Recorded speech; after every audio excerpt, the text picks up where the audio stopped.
here to share their reporting at the table is CNN's Jeff Zeleny, Sung Min Kim, of the Associated Press, and Leanne Caldwell of the Washington Post.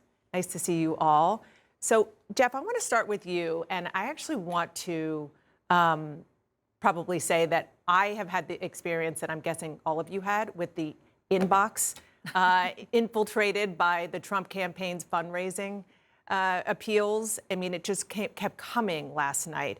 When you arrest your leading political opponent, we no longer have a democracy. 400 years in prison. This is from his son. My father has been arraigned at the Miami federal courthouse. I mean, these were just coming nonstop. They are, and that's obviously part of the strategy to flood the zone. I thought it was interesting, one thing that Kristen said, and I've been hearing that as well.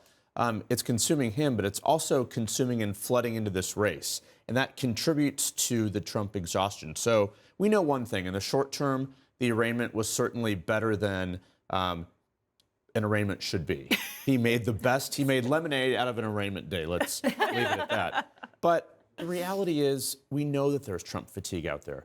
We know that many Republicans want to turn the page, so this contributes to it. But clearly he is trying to blend the courtroom to the campaign trail to make this all about him. But you wonder if that's what Republicans want to talk about. Many Republicans want to make this race about Joe Biden. They want to make this race about inflation. They want to win back the White House. So nothing that has happened in the last few days since we've learned about this arraignment, it's maybe helped Donald Trump, but it has not helped the effort of winning back the White House. So that is what is sort of at odds here. Yeah, building off what you just said, I just talked to a Republican donor this morning who is helping to recruit people in down ballot races in the Senate and the House.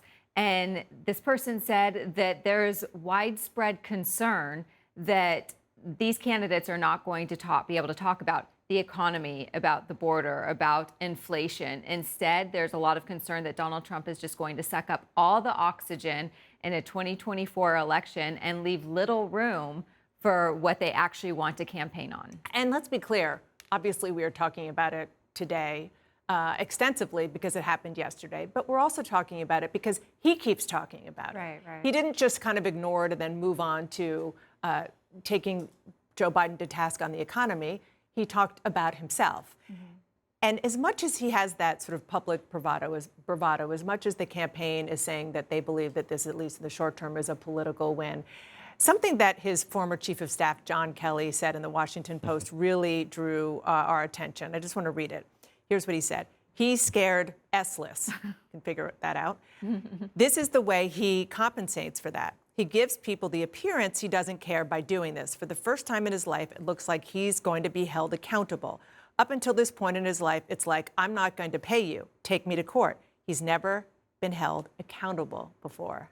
Right. And I think that's sort of, if you look at some of the reporting out there that says publicly he is projecting this air of confidence. He's really trying to seize this as an opportunity to bolster his campaign profile. But internally, I mean, these are very serious charges. And it is not just these charges in federal court. It is not just the hush money payment accusations in New York. He has 2 more potential indictments coming in other criminal matters. I mean, these are very serious charges. And again, he can try to make some, lemons out of lemonade, but the lemons are initially sour in the first place. He's not dealing with a very good situation at all. And just as a contrast, as he tries to talk about Biden, and as Republicans want to try to focus more on Biden and the economy, this the White House, the president, is kind of burying their heads in the sand, deliberately staying quiet about it. And I think for them, this creates a contrast that they actually like, that they are doing their jobs, they are doing normalcy, and this is the chaos in the Republican Party. Today, a new fiery condemnation. Mike Pence slammed Donald Trump over the former president's alleged handling of classified documents. I had a chance to review the indictment over the weekend, and this indictment contains serious charges, and I cannot defend what is alleged.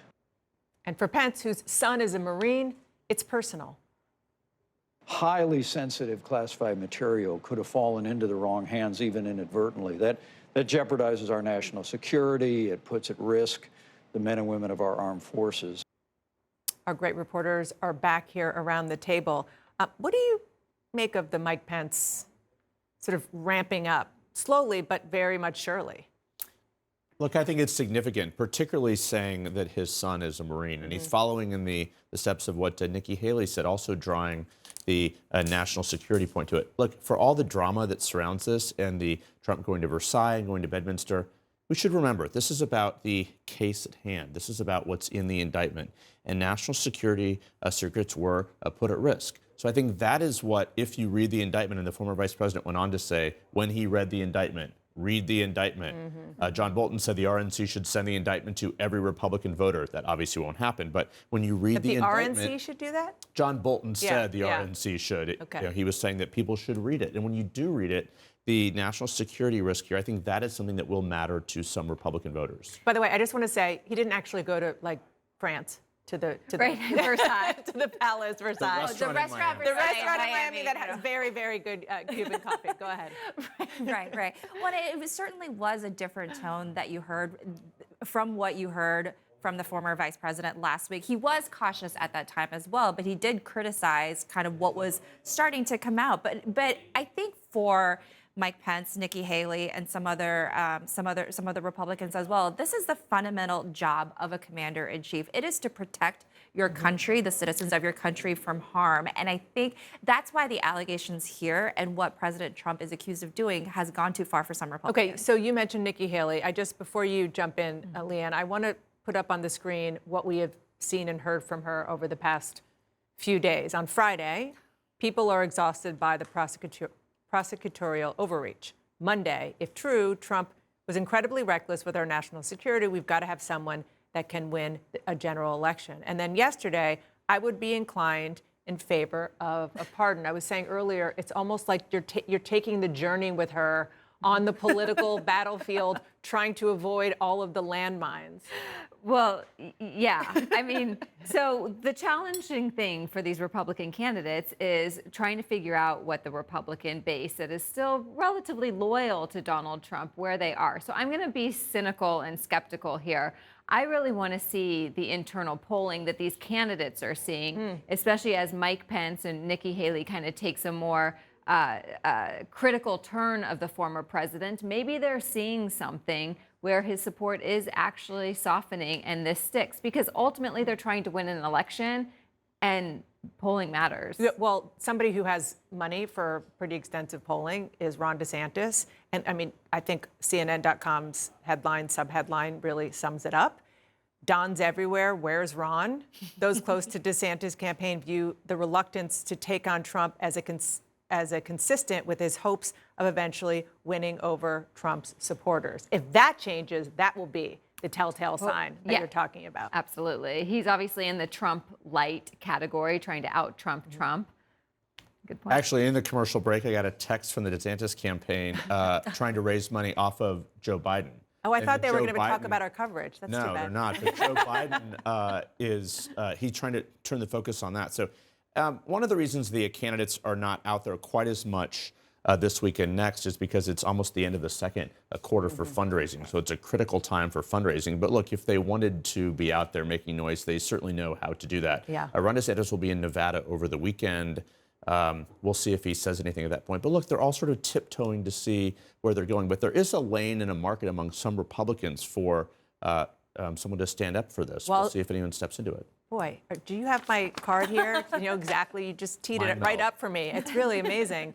Let's hear from Chris Christie, because I feel like because there was so much news yesterday, this is very telling to what you're talking about, what he told Anderson in CNN's Town Hall Monday night. Why do you think they're not addressing what's actually in the indictment? Because it's indefensible. And they're playing games. Look, you all need to know this. They're playing political games with you. Because they think if you kind of like Trump a little bit, and I don't see anything bad about Trump, and then Trump kind of implodes and goes away, then you're more likely to vote for me. And then another roadmap for Republicans, most Republicans, a lot of Americans read the Wall Street Journal, but it's known for its conservative editorial board. Last week, a destructive Trump indictment. Do prosecutors understand the forces they're unleashing? But yesterday, last night, the destructive Donald Trump, the indictment is misguided, but he makes it easier for his enemies as he always does. Self-destructive Trump. I mean, that is a bumper sticker message if you ever heard one. Of course, the Wall Street Journal editorial page has been editorializing against Trump for quite some time. Fair point. But it is something that shows you that there is an audience and a lane for this. So we will see come August, when the first debate happens, how many Republican rivals and candidates are willing to take that step. That'll tell us a lot.